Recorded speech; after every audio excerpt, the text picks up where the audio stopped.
Scott here with Surface Short. Today I'm going to take you through an active release, try and get the hip flexor loosened up nicely.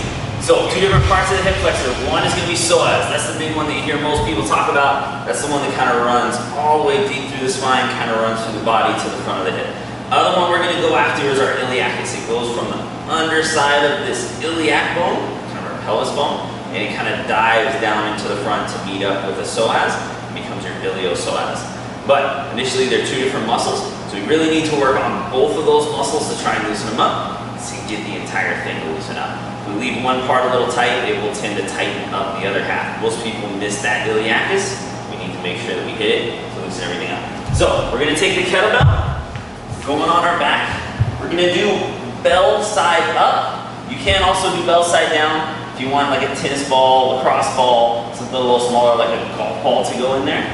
But taking it here, as far as landmarks go, we're trying to use the little front of the bone on the hip. That's going to be our landmark to go just inside of that. So, taking the bell, putting it right inside of that little bone that's sticking out.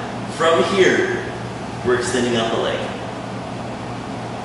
Doing that about 8-ish times. If you want to do 6, 10, somewhere in there, just make sure that you get a nice little release. Really try and make sure the leg gets all the way down or as far down to the ground as you can. After doing that, kicking it out to the side. This is not a comfortable technique to do. It's definitely a little more aggressive than stretching and things like that, but it can get you feeling better really quickly. So, leg starts to go numb, tingly, anything like that, and you have a nice little bit of nerves, arteries, veins that run right through there. Go ahead and take it off, stop. A little bit of that warmth is going to be okay, but don't go crazy with any of the numbness tingling. Try it out. Really good for any hip pain, back pain, any limitations with squatting, anything where you're getting your hips through, whether that's running, getting that trailing limb. So try it out. One of my favorite exercises to do.